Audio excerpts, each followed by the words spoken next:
Jesus was on his way from Judea to Galilee. He had been baptizing like a shit ton of people, and it was causing controversy, so he was just gonna peace out. He starts traveling, and they have to decide which way to go. So you can either go the long way, which is going over the Jordan River, up, and then crossing the Jordan River again, which seems stupid excessive for, a long way around, when you can just go straight through the town of Samaria and avoid that mess altogether. The reason why Jews decided to take the long way is because the Samaritans and the Jews had a 400 plus long year feud with each other. So much so that the Jews literally thought that the Samaritans were dirty and would take an extra 3 days on their journey to actively avoid being near them. So instead, Jesus goes, that's ridiculous. I'm not going that direction. We're just going to cut through because there's literally nothing wrong with these people. So he's cutting through and he comes to a well called Jacob's Well. And it's like half a mile from the town of Sychar. And it's at like a fork in the road. And so it seemed like a good place to stop. So the disciples decided that they were going to head to Sychar and they were going to get supplies, food, water, things like that, things they needed for the journey. Jesus was tired, so he was like, yo, go without me. I'm going to just sit here against this well and rest. So this woman from Sychar decides to make the half-mile trek to Jacob's Well.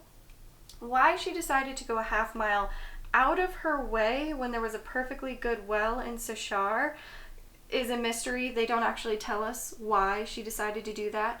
But she was divorced 5 times and kind of like an outcast in town, so maybe she was just doing it to like avoid the onlookers or the whisperers in town, those ladies who always gossip about everything.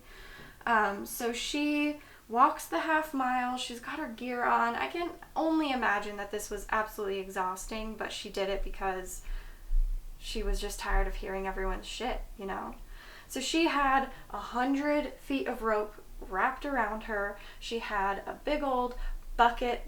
They called them buckets, but they're really just like leather satchels to hold water in, because Jacob's Well was 100 feet deep. It was just like this little spring and it just bubbled at the bottom, and you had to lower 100 feet of rope in there just to get the water out.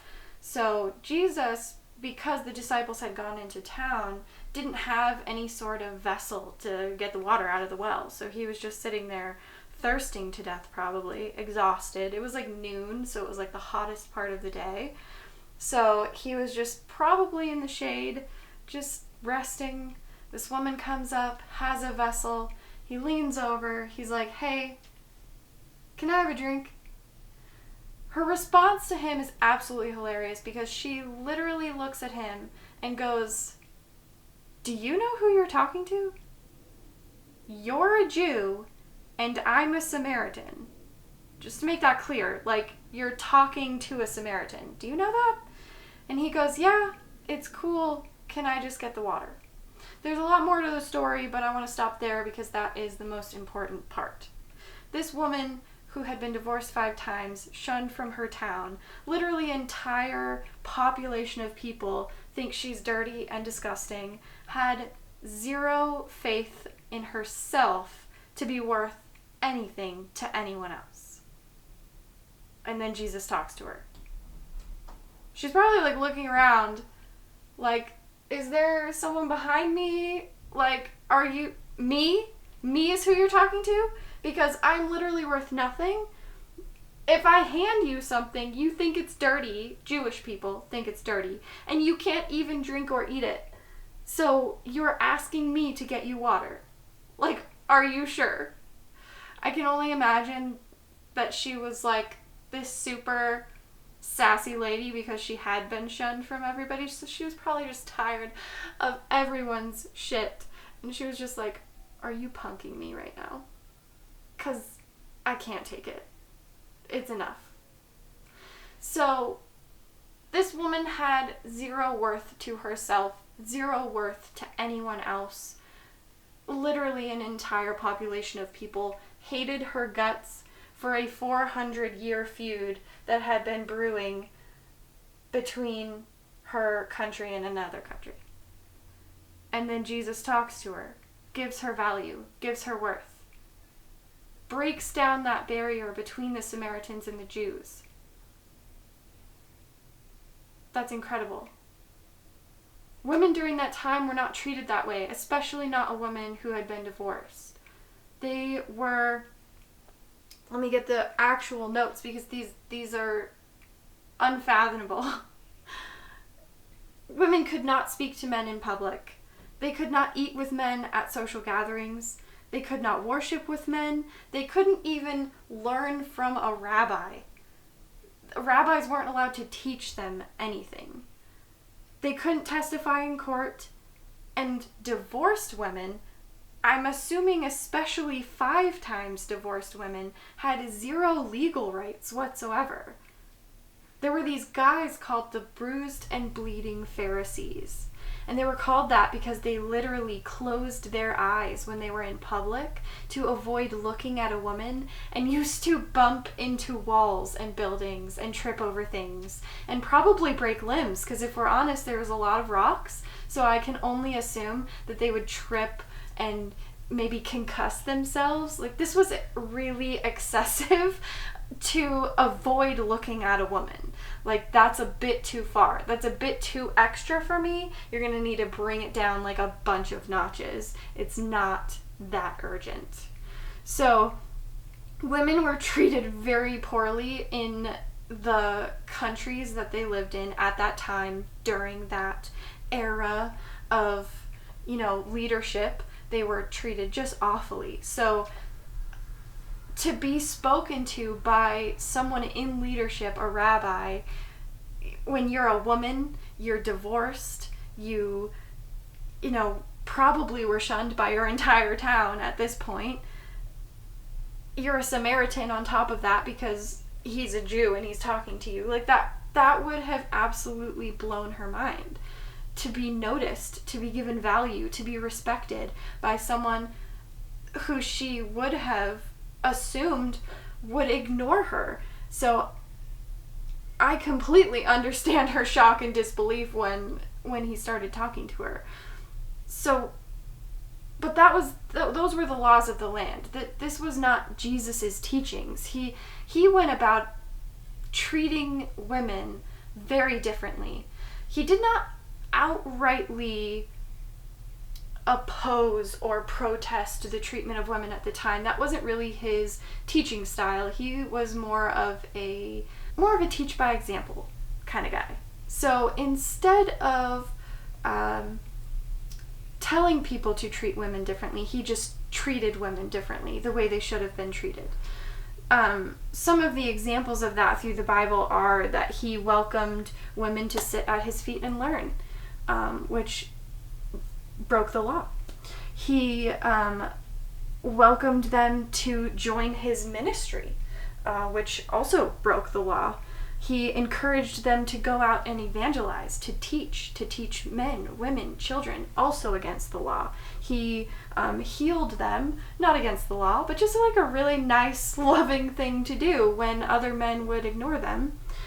He welcomed one woman into a room in which he was teaching a bunch of other men, where she proceeded to anoint him with this delightful perfume, and he praised her and told her that she was going to be welcomed into heaven with open arms. All of the women in Jesus' life were respected and loved and lifted up and given worth and value, when all the other men did not do that.